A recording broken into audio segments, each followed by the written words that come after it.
की हार्दिक बधाइयाँ। तो आज हम सुनेंगे श्रावण सोमवार की पौराणिक कथा। तो आप कथा को अंत तक प्रेम पूर्वक सुनिएगा। एक नगर में एक धनी व्यापारी रहता था। दूर दूर तक उसका व्यापार फैला हुआ था। नगर में उस व्यापारी का सभी लोग मान सम्मान करते थे। इतना सब कुछ होने पर भी वह व्यापारी अंतर्मन से बहुत दुखी था, क्योंकि उस व्यापारी का कोई पुत्र नहीं था। दिन रात उसे एक ही चिंता सताती रहती थी, उसकी मृत्यु के बाद उसके इतने बड़े व्यापार और धन संपत्ति को कौन संभालेगा। पुत्र पाने की इच्छा से वह व्यापारी प्रति सोमवार भगवान शिव की व्रत पूजा किया करता था। सायंकाल को व्यापारी शिव मंदिर में जाकर भगवान शिव के सामने घी का दीपक जलाया करता था। उस व्यापारी की भक्ति देखकर एक दिन पार्वती ने भगवान शिव से कहा, हे प्राणनाथ, यह व्यापारी आपका सच्चा भक्त है। कितने दिनों से यह सोमवार का व्रत और पूजा नियमित कर रहा है। भगवान, आप इस व्यापारी की मनोकामना अवश्य पूर्ण करें। भगवान शिव ने मुस्कुराते हुए कहा, हे पार्वती, इस संसार में सबको उसके कर्म के अनुसार फल की प्राप्ति होती है। प्राणी जैसा कर्म करते हैं उन्हें वैसा ही फल प्राप्त होता है। इसके बावजूद पार्वती जी नहीं मानी। उन्होंने आग्रह करते हुए कहा, नहीं प्राणनाथ, आपको इस व्यापारी की इच्छा पूरी करनी ही पड़ेगी। यह आपका अनन्य भक्त है। प्रति सोमवार आपका विधिवत व्रत रखता है और पूजा अर्चना के बाद आपको भोग लगाकर एक समय भोजन ग्रहण करता है। आपको इसे पुत्र प्राप्ति का वरदान देना ही होगा।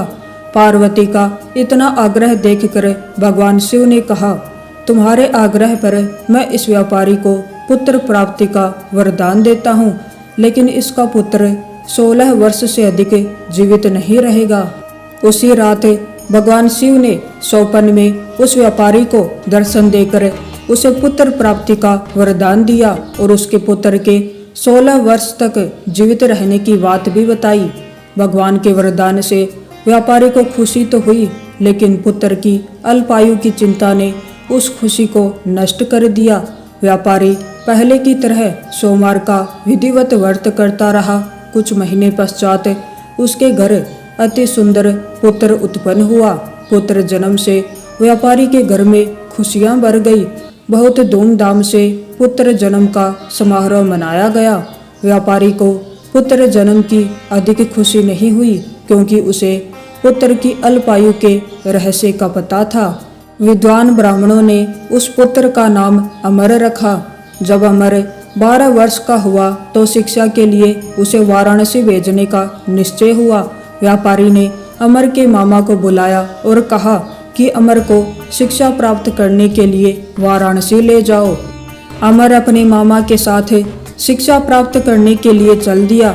रास्ते में जहाँ भी अमर को और उसके मामा को रात्रि विश्राम के लिए जगह मिलती, वहीं यज्ञ करते और ब्राह्मणों को भोजन कराते थे। लंबी यात्रा के बाद अमर और उसके मामा एक नगर में पहुँचे। उस नगर के राजा की कन्या का विवाह था और पूरे नगर को सजाया गया था। निश्चित समय पर बारात आ गई, लेकिन वर का पिता अपने बेटे के एक आंख से काने होने के कारण बहुत चिंतित था। उसे इस बात का भय सता रहा था कि राजा को इस बात का पता चलने पर कहीं वह विवाह से इनकार न कर दे, इससे उसकी बदनामी होगी। वर के पिता ने अमर को देखा तो उसके दिमाग में एक विचार आया। उसने सोचा, क्यों न इस लड़के को दूल्हा बनाकर राजकुमारी से विवाह करा दूं। विवाह के बाद इसको धन देकर विदा कर दूंगा और राजकुमारी को अपने नगर ले जाऊंगा। वर के पिता ने इसी संबंध में अमर और उसके मामा से बात की। उसके मामा ने धन के लालच में वर के पिता की बात स्वीकार कर ली। अमर को दूल्हे के वस्त्र पहनाकर राजकुमारी चंद्रिका से विवाह करा दिया गया। राजा ने बहुत सा धन देकर राजकुमारी को विदा किया। अमर जब लौट रहा था तो सच छिपा नहीं सका और उसने राजकुमारी की ओढ़नी पर लिख दिया, राजकुमारी चंद्रिका, तुम्हारा विवाह तो मेरे साथ हुआ है। मैं तो वाराणसी में शिक्षा प्राप्त करने जा रहा हूँ। अब तुम्हें जिस नवयुवक की पत्नी बनना पड़ेगा वह एक आंख से काना है। जब राजकुमारी ने अपनी ओढ़नी पर लिखा पढ़ा तो उसने काने लड़के के साथ जाने से इनकार कर दिया। राजा ने सब बातें जानकर राजकुमारी को महल में रख लिया। उधर अमर अपने मामा के साथ वाराणसी पहुंच गया। अमर ने गुरुकुल में पढ़ना शुरू कर दिया। जब अमर की आयु 16 वर्ष पूरी हुई तो उसने एक यज्ञ किया। यज्ञ की समाप्ति पर ब्राह्मणों को भोजन कराया और खूब अन्न वस्त्र दान दिए। रात को अमर अपने शयन कक्ष में सो गया। शिव के वरदान के अनुसार शयन अवस्था में ही अमर के प्राण पखेरु उड़ गए। सूर्य उदय होने पर मामा ने अमर को मृत देखा तो वह रोने लगा। आसपास के लोग भी एकत्र होकर दुख प्रकट करने लगे। मामा के रोने विलाप करने के स्वर समीप से गुजरते हुए भगवान शिव और माता पार्वती ने भी सुने। पार्वती जी ने भगवान से कहा, प्राणनाथ, मुझसे इसके रोने के स्वर सहन नहीं हो रहे, आप इस व्यक्ति के कष्ट अवश्य दूर करें। भगवान शिव ने पार्वती जी के साथ अदृश्य रूप में समीप जाकर अमर को देखा तो पार्वती जी से बोले, पार्वती, यह तो उसी व्यापारी का पुत्र है। मैंने इसे 16 वर्ष की आयु का वरदान दिया था, इसकी आयु तो पूरी हो गई। पार्वती जी ने फिर भगवान शिव से निवेदन किया, हे प्राणनाथ, आप इस लड़के को जीवित करें, नहीं तो इसके माता पिता पुत्र की मृत्यु के कारण रो रो कर अपने प्राणों का त्याग कर देंगे। इस लड़के का पिता तो आपका परम भक्त है, वर्षों से सोमवार का व्रत करते हुए आपको भोग लगा रहा है।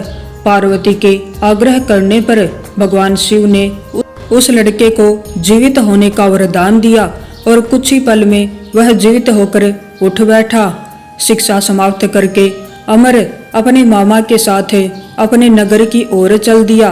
दोनों चलते हुए उसी नगर में पहुंचे जहां अमर का विवाह हुआ था।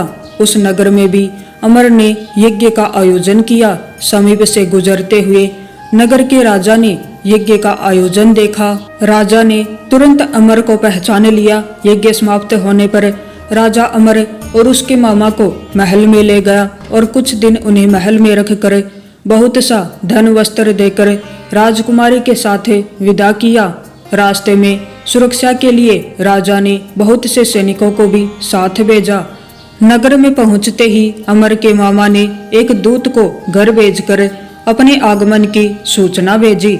अपने बेटे अमर के जीवित वापस लौटने की सूचना से व्यापारी बहुत प्रसन्न हुआ। व्यापारी ने अपनी पत्नी के साथ स्वयं को एक कमरे में बंद कर रखा था। भूखे प्यासे रहकर व्यापारी और उसकी पत्नी बेटे की प्रतीक्षा कर रहे थे। उन्होंने प्रतिज्ञा कर रखी थी कि यदि उन्हें अपने बेटे की मृत्यु का समाचार मिला तो दोनों अपने प्राण त्याग देंगे। व्यापारी अपनी पत्नी और मित्रों के साथ नगर के द्वार पर पहुंचा। अपने बेटे के विवाह का समाचार सुनकर पुत्र वधू राजकुमारी चंद्रिका को देखकर उसकी खुशी का ठिकाना न रहा। उसी रात भगवान शिव ने व्यापारी के सौपन में आकर कहा, हे श्रेष्ठी, मैंने तेरे सोमवार के व्रत करने और व्रत कथा सुनने से प्रसन्न होकर के तेरे पुत्र को लंबी आयु प्रदान की है। व्यापारी बहुत प्रसन्न हुआ। सोमवार का व्रत करने से व्यापारी के घर में खुशियां लौट आई। शास्त्रों में लिखा है कि जो स्त्री पुरुष सोमवार का विधिवत व्रत रखते हैं और व्रत कथा सुनते हैं उनकी सभी इच्छाएं पूर्ण होती हैं। तो ये थी सावन सोमवार